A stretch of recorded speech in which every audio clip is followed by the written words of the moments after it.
Welcome to burning topic. Third victory తరువాత BJP కొట్టిన first sixer Waqf సవరణ బిల్లుకు ఆమోదం. వఫ్ బోర్డు ఏర్పాటుకు లైన్ క్లియర్ చేయడం, ఎవ్వరు అడ్డొచ్చినా ఎంతటి వ్యతిరేకతనైనా తట్టుకుని హిట్టు కొట్టింది. ఆ విధంగా పాలనా పరంగా మొండిగా ముందుకు వెళుతోన్న బీజేపీ పార్టీ పరంగా కూడా తగ్గేదెలా అంటోంది. సాహసం చేయరా డింబక అంటూ దూసుకు వెళుతోన్న బీజేపీ నెక్స్ట్ టార్గెట్ ఏంటి చూద్దాం ఇవాల్టి బర్నింగ్ టాపిక్ లో.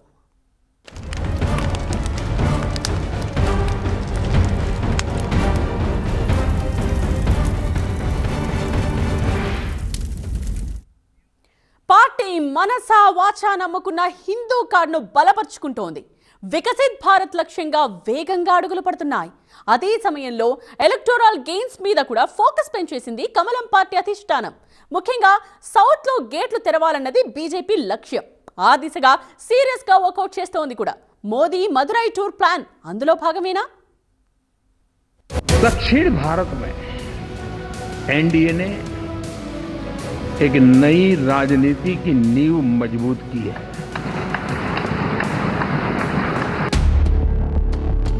ఎవరన్నారు దక్షిణాదిలో మేం పల్చబడ్డామని?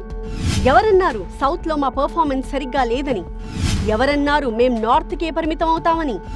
ఎవరన్నారు మేము మళ్ళీ డౌన్ సౌత్ లో అప్పర్ హ్యాండ్ సాధించబోమని?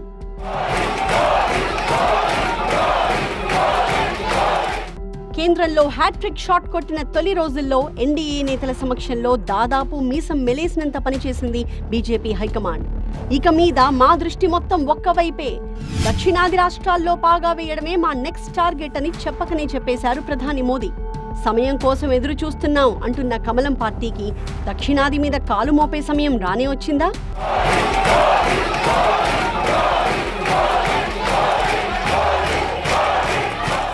వచ్చే ఏడాది ఏప్రిల్ లేదా మే నెలలో తమిళనాడు అసెంబ్లీ ఎన్నికలు. తిప్పి కొడితే ఏడాదైనా గ్యాప్ లేదు. ఇప్పటికే పార్టీలన్నీ అలర్ట్ అయి పొత్తు లెక్కలు కూడా రాసేసుకుంటున్నాయి. క్షేత్రస్థాయిలో ఎలక్షన్ మూడ్ పీక్స్ లో నడుస్తోంది. ఇదే అదనుగా కిక్ స్టార్ట్ ఇవ్వాలని ప్లాన్ చేసింది కమలం పార్టీ. శ్రీలంక పర్యటన ముగించుకుని నేరుగా తమిళనాడుకే వెళ్లనున్న ప్రధాని మోదీ ద్రవిడ నాట సుడిగాలి పర్యటనకు ప్లాన్ చేశారు. ముఖ్యంగా మదురైలో జరిగే బహిరంగ సభలో మోదీ చేసే ప్రసంగంపై అంతులేని ఆసక్తి నెలకొంది. మోదీ చెబుతూ వస్తున్న ఆపరేషన్ సౌత్ ఇక్కడి నుంచే షురూ కాబోతోందా? తమిళనాట మారబోయే పొలిటికల్ ఈక్వేషన్స్ కి మోదీ ప్రసంగమే నాంది పలుకుతుందా? ఇక్కడ ఇంట్రెస్టింగ్ ఎలిమెంట్ ఏంటంటే ఎయిర్పోర్ట్ నుంచే మోదీ రాజకీయ మంత్రాలు మొదలు పెట్టడం. మదురైలో ల్యాండ్ అయ్యి కాగానే నన్ను కలవండి అంటూ అన్నా డీఎంకే సీనియర్ నేతలకు అపాయింట్మెంట్ ఇచ్చారు ప్రధాని. ఇప్పటికే క్యాడర్ తో మీటింగులు పెట్టుకుని అభిప్రాయ సేకరణ చేసిన పళనిస్వామి, పన్నీర్ సెల్వం మోదీతో జరిగే భేటీ తర్వాత పొత్తుపై స్పష్టతకొచ్చే అవకాశం ఉంది. పైగా అన్నా డీఎంకే అండ్ బీజేపీ పాత స్నేహితులే. ఇప్పుడు పరిస్థితులు మారిపోయాయి. అసలే డీఎంకేకి పోటీనివ్వలేని క్లిష్ట పరిస్థితి. అందుకే మోదీ స్నేహహస్తం అందిస్తే నిరాకరించే పరిస్థితుల్లో లేదు అన్నా డీఎంకే. వాళ్లు పోతే వీళ్లు, వీళ్లు పోతే వాళ్లు కాదు, తమిళనాట మూడో ప్రత్యామ్నాయంగా నేను ఉన్నా అంటూ ఒక ఆశాకిరణంగా ముందుకొచ్చారు విజయ్. రాబోయే ఎన్నికల్లో నిర్ణయాత్మక శక్తి విజయ్ పార్టీయే కావచ్చు అనే ఫీలర్స్ కూడా ఉన్నాయి. కాకపోతే ఎన్నికలు సమీపించడంతో ఆయన కూడా రియాలిటీ గ్రౌండ్స్ మీద ఆలోచించడం మొదలుపెట్టారు. ఎలక్ట్రల్ పాలిటిక్స్ కి తాను వ్యతిరేకం కాదని, అవసరమైతే పొత్తులకు సిద్ధమని సంకేతాలు ఇచ్చేశారు. విజయ్ పార్టీ టీవీకే ఇప్పటికే అన్నా డీఎంకేతో ఫ్రెండ్లీ రిలేషన్ లో ఉంది. అనేక విషయాల్లో భావ సారూప్యతని ప్రకటించుకుంది. ప్రస్తుత పరిస్థితుల్లో అన్నా డీఎంకే కనుక బీజేపీతో కలిసి నడిస్తే విజయ్కి మరో దారి లేకపోవచ్చని తెలుస్తోంది. ఒంటరి పోరాటం ఆరోగ్యకరం కాదని, కేవలం తన సినిమాటిక్ కరిజ్మాతో గెలుపు మీద గ్యారంటీ లేవని ఇప్పటికే ఇంటర్నల్ సర్వేలతో ఒక క్లారిటీకి వచ్చేశారు విజయ్. ఈ దశలో మదురై టూర్ వేసిన మోదీ తమిళనాడు రాజకీయాల్ని మలుపు తిప్పడం పక్కా అని తేలిపోయింది. ఇప్పటికిప్పుడు కాకపోయినా మరో 3 నెలల్లోపు తమిళనాడు రాజకీయ ముఖ చిత్రం పూర్తిగా మారిపోవచ్చు. తమిళనాట ఈసారి పెను ప్రభావం చూపడం కోసం బీజేపీ హైకమాండ్ వేసిన స్కెచ్ల్లో మొదటిది మహాకూటమి ఏర్పాటు. బీజేపీ ప్లస్ అన్నా డీఎంకే ప్లస్ విజయ్ కొత్త పార్టీ టీవీకి. ఈ 3 జెండాల కలయికతోనే స్టాలిన్ హవాని దిగ్గొట్టగలం. లేదంటే డీఎంకేకి మళ్లీ బంగారు పళ్లెంలో అధికారాన్ని ఇవ్వడమే. ఈ అంతరార్థాన్ని ఇప్పటికే ఆయా పార్టీల మెదళ్లలోకి జొప్పించేసింది. మరి ఏపీ తరహాలో తమిళనాట మహాకూటమి ఏర్పాటు అంత ఈజీగా జరిగే పనేనా? ఒడిశాలో వేళ్లోనుకుపోయిన బిజు జనతాదళ్ను ఒంటి చేతో పెకిలించి వేశాం. పాతికేళ్ల చరిత్రను తిరగరాసి నవీన్ పట్నాయక్ని ఇంటికి సాగనంపేశాం. హర్యానాలో చేజారిపోతుందన్న విజయాన్ని ఒడిసి పట్టుకున్నాం. మహారాష్ట్రలో కూటముల కుస్తీలో సైతం గట్టిగా నిలబడి అంచనాల్ని తలకిందులు చేస్తూ పవర్లోకి వచ్చేశాం. ఇవన్నీ మనం సుసాధ్యం చేసుకున్న అసాధ్యాలేగా. దక్షిణాదిలో మాత్రం అటువంటి అద్భుతాలు ఎందుకు చేయలేం? పదండి ముందుకు, పోరాడితే పోయేదేమీ లేదు. ఎన్డీఏ దగ్గర కనిపిస్తోన్న పాజిటివ్ థింకింగ్ ఇది. దీనిపైనే దేశవ్యాప్తంగా చర్చ జరుగుతోంది.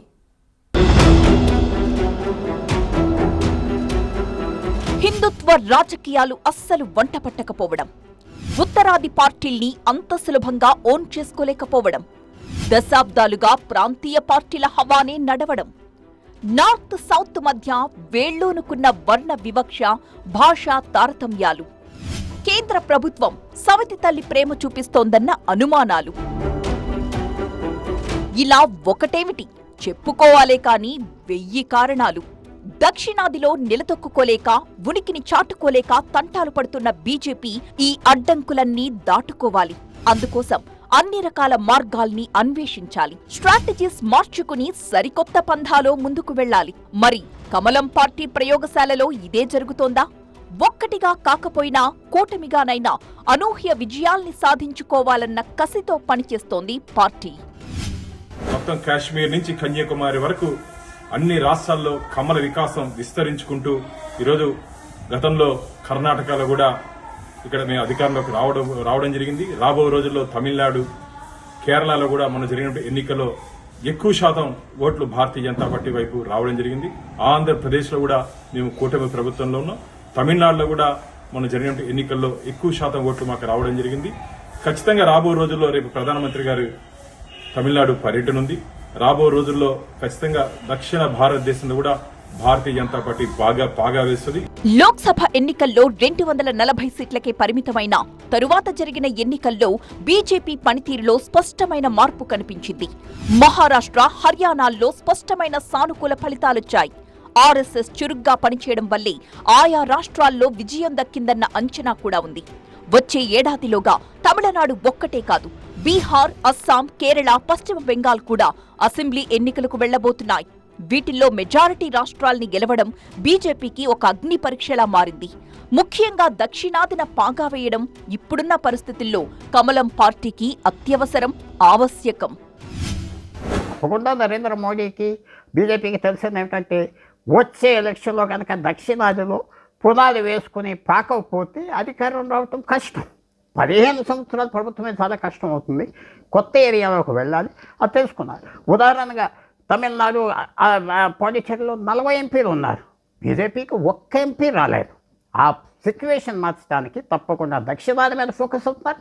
కానీ దక్షిణాది ఒక ఏరియా కాదు, ఒక ప్రాంతం కాదు, 5 వేరే ప్రాంతాలు, 6 వేరే ప్రాంతాలు ఉన్నది. కాబట్టి ఇది చాలా కష్టమైన ప్రయాణం. కానీ ఆ ప్రయాణం మీద బీజేపీ స్టార్ట్ చేసింది ఆపరేషన్ సౌత్. సంఘ్ అత్యంత బలంగా ఉన్న కర్ణాటక ఒకప్పుడు బీజేపీకి దక్షిణాది ముఖద్వారంగా పనిచేసింది. మహారాష్ట్ర తరువాత సంఘ్ నేతలు ఎక్కువ మంది కర్ణాటకలోనే ఉన్నారు. కానీ దేశమంతటా హిందుత్వ కార్డు పనిచేసినప్పటికీ కర్ణాటకలో మాత్రం లింగాయతుల ఆధిపత్యం కారణంగా అడ్డం తిరిగింది. కాంగ్రెస్ అయితే అధికారంలోకి వచ్చింది. అందుకే డ్యామేజ్ కంట్రోల్ మీద దృష్టి పెట్టింది బీజేపీ. కులాల సమీకరణల్ని కొత్తగా పరిశీలిస్తోంది. కర్ణాటక బీజేపీలో అంతర్గత పోరాటాన్ని కూడా సరిదిద్దే ప్రయత్నం చేస్తోంది అధిష్టానం. యడ్యూరప్ప వర్గాన్ని సంతృప్తిపరచడం కోసం కీలకమైన నిర్ణయాలు తీసుకోక తప్పడం లేదు. అటు కేరళలో కూడా ఓట్ల శాతాన్ని నామమాత్రంగా పెంచుకోవడమే తప్ప అసాధారణమైన విజయాలేవీ సాధించలేదు బీజేపీ. 2021 ఎన్నికల్లో 11.3% ఓట్లున్న బీజేపీ ఆ తరువాత పెద్దగా పుంజుకున్నట్టు కనిపించలేదు. ఎల్డీఎఫ్, యూడీఎఫ్ కూటముల మధ్య నలిగిపోయి ఖాతా తెరవడానికే తంటాలు పడుతోంది బీజేపీ. 2026 ఏప్రిల్లో జరగబోయే అసెంబ్లీ ఎన్నికల కోసం ఎత్తుగడలు మాత్రం వదిలిపెట్టలేదు. కేరళలోని మేజర్ క్రిస్టియన్ వర్గాలతో చెట్టాపట్టాలేసుకుంటూ కమ్యూనల్ ముద్రను చెరిపేసుకునే ప్రయత్నంలో ఉంది. బీజేపీకి ఒక విషయం తెలిసింది ఏంటంటే కొన్ని దక్షిణాది రాష్ట్రాల్లో, కేరళ, తమిళనాడులో మైనారిటీస్ చాలా ముఖ్యం. మైనారిటీస్ అంటే క్రిస్టియన్ పాపులేషన్ ఎక్కువ ఉన్నారని వాళ్ళ మీద ఎక్కువ ఫోకస్ చేస్తుంది. మంత్రుల వర్గం నుంచి ఇస్తున్నారు, వాళ్ళకి ఏమేమి కావాలో చూస్తున్నారు. కొంతవరకు యాక్సెస్ తెచ్చుకున్నారు కేరళలో అని తెలుస్తుంది. ఆ ప్రయత్నం మీద ఇప్పుడు తప్పకుండా బీజేపీ చేసేది ఏంటంటే ఒక సెక్షన్ మైనారిటీస్ని ఎలా గెలవాలి, మనతో ఎలా తెచ్చుకోవాలి, ఆ ప్రయత్నం కూడా పూర్తిగా జరుగుతుంది. కొంతవరకు అది సక్సెస్ మాత్రం అవుతే బీజేపీకి దక్షిణాదిలో ఎంట్రన్స్ రావటం ఖాయం. ఏతావాత కష్టపడితే కలదు సుఖం అనే గ్యారంటీలున్న రాష్ట్రం తమిళనాడు. ఇన్నాళ్లు ప్రాంతీయ పార్టీల పక్కన చేరి ఉనికిని చాటుకుంటూ వచ్చిన బీజేపీ అక్కడ కూడా ఒంటరిగా ఎదగడానికి తీవ్ర ప్రయత్నాలు మొదలుపెట్టింది. తమిళనాట బీజేపీకి ఊపు తీసుకొచ్చిన నవ యువ కటౌట్ ఏది అంటే ఠక్కున గుర్తొచ్చే పేరు అన్నామలై కుప్పుస్వామి. తమిళనాట డీఎంకేకి కరుణానిధి, అన్నా డీఎంకే పార్టీకి జయలలితకొచ్చినంత పాపులారిటీ వచ్చేసింది అన్నామలైకి. ఆయన పాదయాత్ర చేస్తే యువతరం ఎగబడింది. ఎక్కడ సభ పెట్టినా తండోపతండాలుగా వచ్చేవారు జనం. అతి తక్కువ కాలంలో బీజేపీ ట్రంప్ కార్డుగా పేరు తెచ్చుకున్నారాయన. తూటా లాంటి మాటకు కేర్ ఆఫ్ అనిపించుకున్నారు. కానీ స్థానిక కుల రాజకీయాలు, ద్రవిడ సెంటిమెంట్ మధ్య నలిగి పార్టీని ఆశించినంత ఎత్తులో నిలబెట్టలేకపోయారు అన్నామలై. పార్లమెంట్ ఎన్నికల్లో బోనీ కొట్టలేకపోవడంతో తమిళనాడు బీజేపీకి కొత్త రక్తాన్ని ఎక్కించబోతోంది అధిష్టానం. నేనైతే తప్పుకుంటున్నా, కొత్త అధ్యక్షుడిని ఎన్నుకుంటాం అనడం ద్వారా బీజేపీలోనే ఉంటానని సంకేతాలిచ్చారు యువ కిశోరం అన్నామలై. పళనిస్వామి, పన్నీర్ సెల్వం, అమిత్ షాను కలవడం, వక్ఫ్ బిల్ సవరణలకు బీజేపీ అన్నా డీఎంకే మద్దతు పలకడం, ఈ పరిణామాలన్నింటి నేపథ్యంలో అన్నా డీఎంకేతో పొత్తు అనివార్యమని తేలిపోయింది. ఈ కారణంతోనే అన్నామలై అలక వహించారని కూడా తెలుస్తోంది. ఇంతకుముందు టీవీకే అంటే యాక్టర్ విజయ్ స్థాపించిన టీవీకేతో ఏఐడిఎంకే పొత్తు పెట్టుకోవాలని కొద్దిగా వాళ్ళిద్దరి మధ్యన కూడా కొన్ని చర్చలు జరిగినాయి. కానీ టీవీకే చాలా వాళ్ళకు 50% సీట్స్ కావాలని, అట్లాగే విజయ్ని ముఖ్యమంత్రి అభ్యర్థిగా ప్రకటించాలని వాళ్ళు కోరడంతో ఏఐడిఎంకే ఒక పెద్ద పార్టీ వాళ్ళు ఒప్పుకోక బయటకు వచ్చేసినారు. ఇప్పుడున్న డిఎంకే స్ట్రాంగ్ ప్రభుత్వంలో ఏఐడిఎంకే బతికి బట్టకట్టాలంటే వాళ్ళు కూడా బీజేపీతో కానీ ఇంకో నేషనల్ పార్టీతో కలవాల్సిన పరిస్థితి ఏర్పడ్డది. ఏఐడిఎంకేలో జయలలిత లాగా ఒక పెద్ద లీడర్ ఇప్పుడు ఎవరు లేరు, అంటే ప్రజలను ఆకర్షించే లీడర్ ఇప్పుడు ఎవరు లేరు. సో వాళ్ళకు కూడా ఇది సర్వైవల్ ఇష్యూ. అధ్యక్ష రేస్ నుంచి తప్పుకున్న అన్నామలైకి ఆల్టర్నేటివ్ ని కూడా వెతుకుతోంది బీజేపీ అధిష్టానం. బీజేపీ చీఫ్ రేస్లో మాజీ గవర్నర్ తమిళసై, నైనార్ నరేందర్, ఎల్ మురుగన్ ముందున్నారు. అన్నా డీఎంకే మాజీ నేత, తిరునల్వేలి ఎమ్మెల్యే నాగేంద్రన్కే చైర్మన్ కుర్చీ ఇచ్చే ఛాన్స్ ఉంది. ప్రస్తుతానికి బీజేపీ అన్నా డీఎంకేల మధ్య పొత్తు చర్చల్లో ఆయనే మధ్యవర్తిగా వ్యవహరిస్తున్నారు. అన్నా డీఎంకేలోని పన్నీర్ సెల్వం గ్రూప్ ఇప్పటికే బీజేపీ కూటమిలో ఉంది. మిగతా చీలిక వర్గాల్ని కూడా ఒక్క తాటిపైకి తీసుకురావాలి. తమిళనాడు బీజేపీ చీఫ్ ఎంపికపై 10వ తేదీలోపు ఒక క్లారిటీ వస్తుంది. ఆ లోపే బీజేపీ అన్నా డీఎంకే పొత్తు ఖరారయ్యే అవకాశం ఉంది. తమిళనాడులో కూడా సమీకరణలు మారిపోతున్నాయి.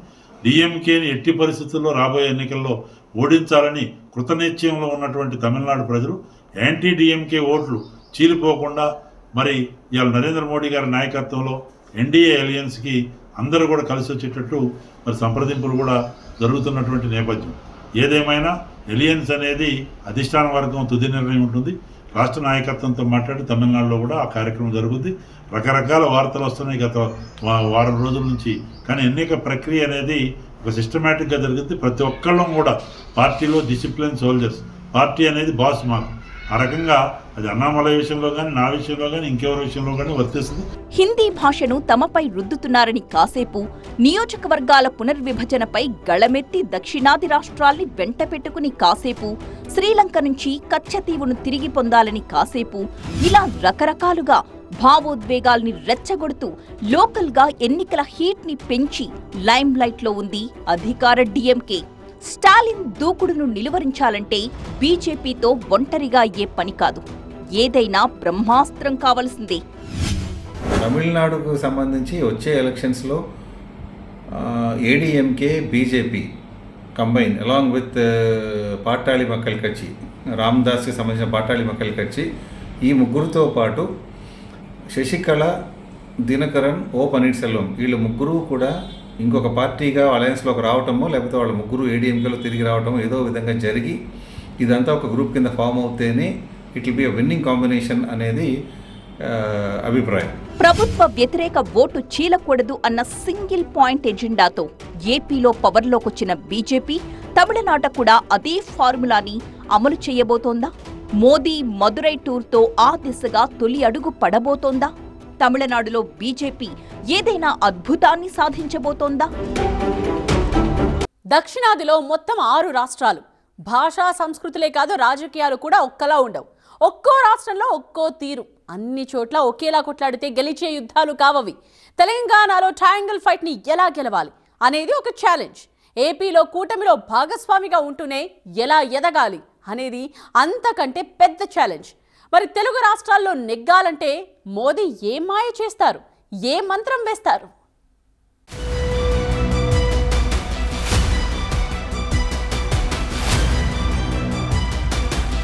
దక్షిణాదిలో బీజేపీకి హాట్ ఫేవరెట్ కర్ణాటక.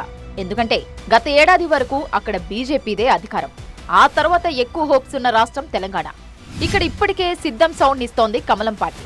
లోక్సభ ఎన్నికల్లో ఏకంగా 8 ఎంపీ సీట్లు గెలిచిన తర్వాత టాప్ గేర్ మీదుంది బీజేపీ అవ్వారం. అటు అధికార పార్టీతోనూ ఇటు ప్రధాన ప్రతిపక్ష పార్టీతోనూ ఢీ అంటే ఢీ అంటోంది. తాజాగా ఎమ్మెల్సీ ఎన్నికల్లో 3 ఘన విజయాలు బీజేపీకి తాజా బూస్ట్. ఉత్తర తెలంగాణలో రూట్స్ లోకి వెళ్లి గట్టిగా స్థిరపడ్డ బీజేపీకి దక్షిణ తెలంగాణ, గ్రేటర్ హైదరాబాద్ లో స్టామినా పెంచుకోవడమే నెక్స్ట్ టార్గెట్. కాంగ్రెస్ కూడా చాలా తెలివిగా ఇక్కడ బీఆర్ఎస్ను పక్కకు జరిపి బీజేపీ వర్సెస్ కాంగ్రెస్ అనే ఒక అట్మాస్ఫియర్ని క్రియేట్ చేయగలిగింది. సో రేపు ఏ ఎలక్షన్స్ జరిగినా కూడా అది బీజేపీ కాంగ్రెస్ మధ్యలో ఎక్కువగా పోటీ ఉండే పరిస్థితులు కాంగ్రెస్ క్రియేట్ చేసింది. ఈ పరిస్థితుల్లో బీఆర్ఎస్ కొద్దిగా రావాలంటే వాళ్ళు చాలా కష్టపడాలి. కానీ బీజేపీ మాత్రం డెఫినెట్గా గత ఎన్నికలతో పోలిస్తే ఇంకా బలపడుతుంది. జిహెచ్ఎం సెలక్షన్స్ అతి త్వరలో రాబోతున్నాయి. అక్కడ కూడా వాళ్ళు చాలా స్ట్రాంగ్గా బలపడతారు. వాళ్ళకున్న హిందుత్వ అజెండాను ముందుకు తీసుకుపోయి దాని రిఫ్లెక్షన్ అంతా కూడా తెలంగాణ రాష్ట్రం మొత్తం మీద ఇంకొక 2-3 సంవత్సరాల్లో పడి బీజేపీ బాగా విస్తరించే అవకాశం చాలా ఎక్కువగా ఉంది. తెలంగాణలో బీజేపీ రైజింగ్ స్టోరీయే వెరీ ఇంట్రెస్టింగ్. గత అసెంబ్లీ ఎన్నికల్లో తెలంగాణ బీజేపీ సాధించిన ఓట్ షేర్ 13.9%. 6 నెలల గ్యాప్ తర్వాత 2024 లోక్సభ ఎన్నికల్లో 35.08% ఓట్లు కొల్లగొట్టింది. 2019 లోక్సభ ఎన్నికల్లో సాధించిన 19.65% కంటే ఇది 15% ఎక్కువ. ఇది తెలంగాణ ఎలక్టోరల్ గ్రౌండ్ మీద కమలం పార్టీ చేస్తున్న దండయాత్ర. నిజానికి తెలంగాణ బీజేపీకి నాయకత్వ కొరత అసలు సమస్యే కాదు. 2 కేంద్ర మంత్రులు, 2 గవర్నర్లు, వీళ్లతో పాటు పార్టీ జాతీయ స్థాయి హోదాలో ఉన్న కె లక్ష్మణ్. కొందరు పెద్దరికం వహిస్తే మరికొందరు ట్రబుల్ షూటర్లుగా గ్రౌండ్ లోనే ఉంటున్నారు. అటు కిషన్ రెడ్డి ప్లేస్ లో కొత్త అధ్యక్షుడిని ఎంపిక చేసి పార్టీకి కొత్త రూపునిచ్చే దిశగా అడుగులు పడుతున్నాయి. ఇప్పటికే పార్టీ జిల్లా కమిటీని ఎంపిక చేసి జిల్లా అధ్యక్షుల్ని కూడా నియమించుకుంది. ఢిల్లీ నుంచి హైకమాండ్ పరిశీలకుడు సునీల్ బన్సల్ తెలంగాణలో పవర్లోకి రావడమే లక్ష్యంగా వర్కౌట్ చేస్తున్నారు. తమిళనాడు ఎన్నికల తర్వాత అధిష్టానం ఫోకస్ మొత్తం తెలంగాణ పైనే ఉండబోతోంది. త్వరలో మోదీ, అమిత్ షా టూర్లేసినా వేస్తారట. సో కర్ణాటక తర్వాత బీజేపీకి ఆశలు ఊరిస్తున్న రాష్ట్రం తెలంగాణ. ఇందులో అయితే నో డౌట్. మరో తెలుగు రాష్ట్రం ఆంధ్రప్రదేశ్లో బీజేపీది ప్రత్యేక పరిస్థితి. కూటమిలో మిత్రపక్షంగా ఉంటూనే ఎదగడం అనేది పెద్ద ఛాలెంజ్. అయినా సరే పరిమితులు తెలిసి మసులుకుంటూ ముందుకు వెళ్తోంది. చేరికల విషయంలో దూకుడు పెంచినప్పటికీ ఆచితూచి వ్యవహరిస్తోంది. ఈ యొక్క భారతీయ జనతా పార్టీ యొక్క వైవిధ్యపూరితమైనటువంటి సిద్ధాంతం ఏదైతే ఉందో, ఈ దేశం, ఈ నేల, ఈ యొక్క ప్రజల యొక్క బంధంతో, అదేవిధంగా పరిపాలనాపరమైనటువంటి అభివృద్ధి లక్ష్యం ఏదైతే ఉందో దీన్ని ప్రజల్లో తీసుకెళ్లేటువంటి కార్యక్రమం చేస్తాం. ఖచ్చితంగా వార్డు స్థాయిలో భారతీయ జనతా పార్టీని బలోపేతం చేస్తూ ఇప్పటికి సాధించినటువంటి విజయం ఏదైతే ఉందో అది ఉమ్మడిగా కానీ లేకపోతే మిత్రపక్షాల యొక్క ఆలోచన సరళితో పాటు కలిసి వెళ్ళినటువంటి ఆ పద్ధతి ఏదైతే ఉందో దీన్ని క్షేత్రస్థాయిలో బలోపేతం చేసి ఖచ్చితంగా అధికారం వైపున దిశ నడిపేటువంటి ప్రయత్నం చేస్తాం. మాకు అనుకూలంగానే ప్రజలు ఉంటారు. ఎందుకంటే ప్రజలను ఒక్కోసారి తప్పుదారి పట్టించినటువంటి రాజకీయాలు నడిచాయి. కానీ వాటికి భిన్నంగా ఈ రోజున ప్రజలు పూర్తి స్థాయిగా భారతీయ జనతా పార్టీ అంటే ఏమిటనేది గమనించేటువంటి పరిస్థితి. మరో చేత్తో హిందుత్వ కార్డును కూడా నిర్లక్ష్యం చేయకుండా సాఫ్రాన్ అజెండాను జనంలోకి బలంగా తీసుకువెళ్లే ప్రయత్నం జరుగుతోంది. ఇప్పటికే మోదీకి ఆప్తమిత్రుడిగా ఎక్స్పోజ్ అయిన పవన్ కళ్యాణ్ ద్వారా సనాతన ఫార్ములా జనంలోకి వేగంగా దూసుకువెళ్తోంది. జనసేన ద్వారా హిందుత్వంపై నమ్మకం కలిగించి ఆ తర్వాత డైరెక్ట్ గా రంగంలోకి దిగాలన్నది బీజేపీ పొలిటికల్ స్కెచ్ కావచ్చు. జాతీయ స్థాయిలో హిందూయిజానికి ఛాంపియన్లు తామే కనుక ఏపీ ఓటర్లను తమ వైపు తిప్పుకోవచ్చన్నది కమలం పార్టీ లాంగ్ టైం ప్లానింగ్. అటు అమరావతి, విశాఖ స్టీల్ ప్లాంట్ అంశాల్లో ఘర్షణాత్మకంగా కాకుండా సానుకూల ధోరణితో వ్యవహరిస్తోంది బీజేపీ.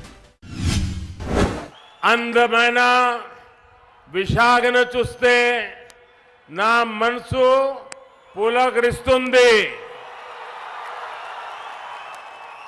ఉత్తరాంధ్ర అభివృద్ధికి మేము కట్టబడి ఉన్నాం.